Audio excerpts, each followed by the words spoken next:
So, catch up friends, hopefully it's showing my name is Anurag, 15 year old studying class 10. Welcome back to MD Education Point.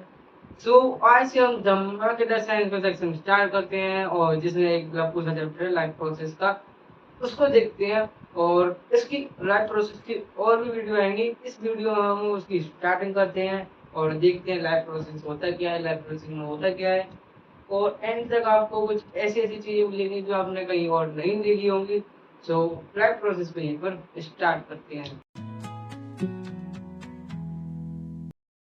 अब पहले समझते हैं life process क्या है। Life process का मतलब क्या होता है।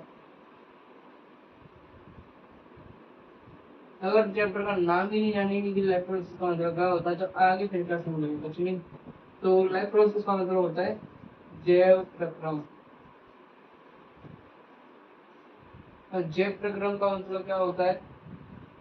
जैव प्रक्रम का मतलब होता है जो कुछ भी मतलब इस दुनिया में लिविंग चीजें हैं, मैमल्स है, फिश है, जो कुछ भी लिविंग चीजें हैं, जानवर हो गए, एनिमल्स हो गए, वो अपने जीवित रहने के लिए जो कुछ भी काम करते हैं वही जैव प्रक्रम कहलाता है।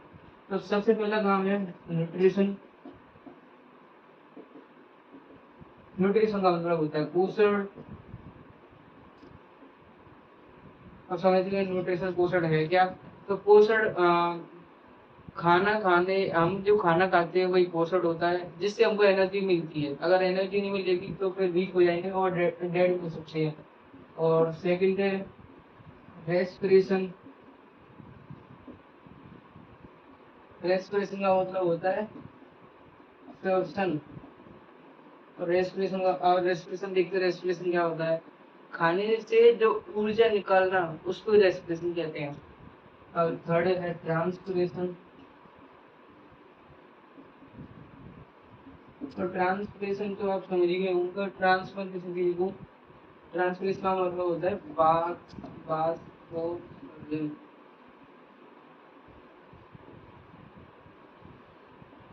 वाष्पोत्सर्जन।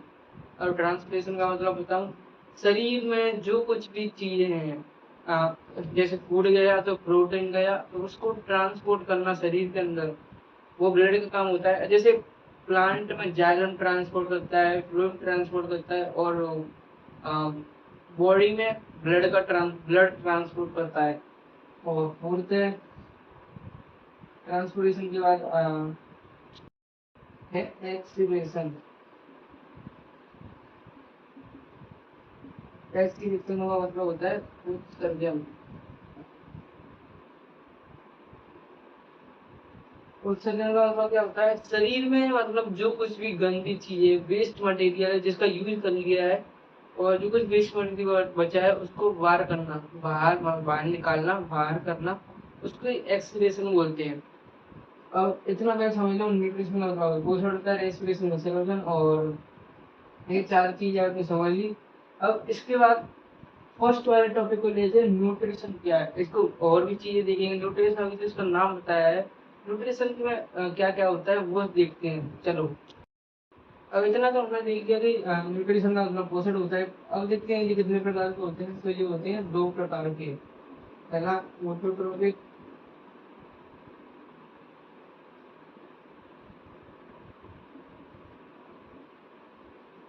ऑटोट्रोपिक दूसरा होता है हेटेरोट्रोपिक। ऑटोट्रोपिक का मतलब होता है स्वपोषी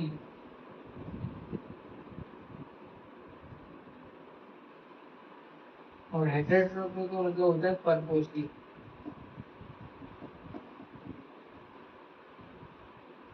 स्वपोषी से मतलब ऑटो है, ऑटो का मतलब होता है बाय इटसेल्फ।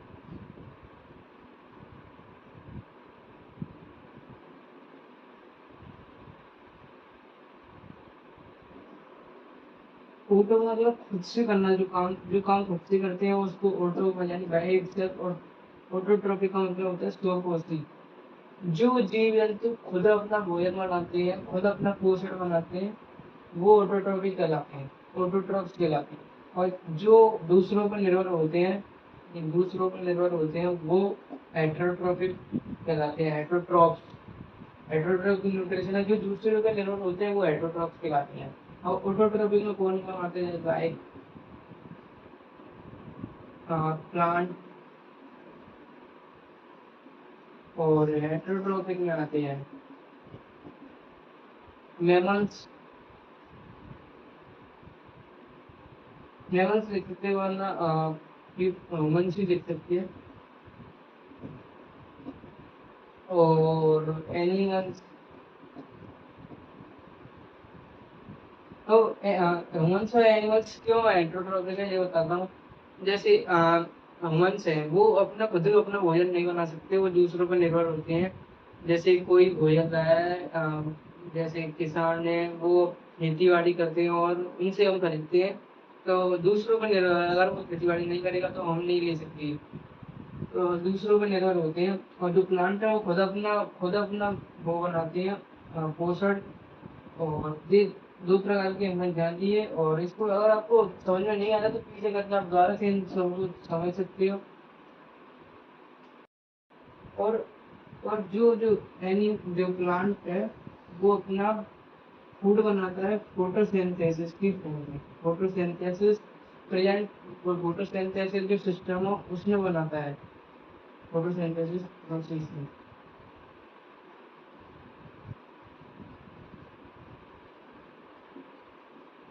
अब समझिए फोटोसिंथेसिस है क्या। तो फोटोसिंथेसिस की अगर मैं डेफिनेशन बताऊं तो photosynthesis is a biochemical process in present of sunlight and chlorophyll and water. It releases photo release photo that we मतलब दैट वी इनहेल। और हिंदी में बताऊं तो मैं फोटोसिंथेसिस ऐसी प्रक्रिया है जिसमें धूप धूप प्रेजेंट होनी चाहिए, क्लोरोफिल होना चाहिए, वाटर प्रेजेंट होना चाहिए, और जो रिलीज ऑक्सीजन रिलीज करती है जिसको हम लेते हैं, और यही फोटोसिंथेसिस कहलाती है। और फोटोसिंथेसिस के कुछ घटनाएं इवेंट्स हैं उनको देखते हैं, तो इसको रिमूव करते हैं और फोटोसिंथेसिस के इवेंट्स को लाते हैं। चलो, अब मैंने कुछ इसके इवेंट्स लिख लिए हैं और अपने लिखी है, बहुत सिंपल लिखे हैं, और इनको समझते हुए इवेंट्स इसके क्या क्या हैं। तो पहले देखते सम इवेंट्स इन फोटोसिंथेसिस। संश्लेषण की क्रिया की कुछ घटनाएं लिख दी हैं। हिंदी में बताऊंगा पूरे को हिंदी में ट्रांसलेट करके जिससे समझ में आ जाए। तो first absorption of solar energy by chlorophyll. तो एब्जॉर्प्शन का मतलब होता है अवशोषण, और सोलर एनर्जी का मतलब है सोलर एनर्जी यानी कि सौर ऊर्जा बाय क्लोरोफिल। क्लोरोफिल के द्वारा सौर ऊर्जा का अवशोषण। फर्स्ट वाले का क्या है, क्लोरोफिल के द्वारा सौर ऊर्जा का अवशोषण। सेकंड है converging of solar energy into chemical energy. तो कन्वर्जिंग का मतलब होता है बदलना, और सोलर एनर्जी सौर ऊर्जा का केमिकल एनर्जी रासायनिक ऊर्जा में बदलना। सौर ऊर्जा का रासायनिक ऊर्जा में बदलना। Third splitting of water molecule. Water molecule में पानी के अणु, मॉलिक्यूल्स को अणु बोलते हैं। स्प्लिटिंग मतलब टूटना। और पानी के अणुओं का N2 H2 पानी के जो अणु हैं उनको H2 ऑक्सीजन में और हाइड्रोजन में टूटना। और फोर्थ वाला reduction of CO2 to carbohydrate. CO2 का कार्बोहाइड्रेट में बदलना। ये चार मैंने इवेंट्स लिखे हैं और बहुत सिंपल है। और आज की क्लास में इतना ही करेंगे, और इससे आगे और भी क्लास आएंगी उनमें इस साइंस का पूरा कंटिन्यू होता रहेगा। तो आज के लिए इतना ही करते हैं। Bye bye.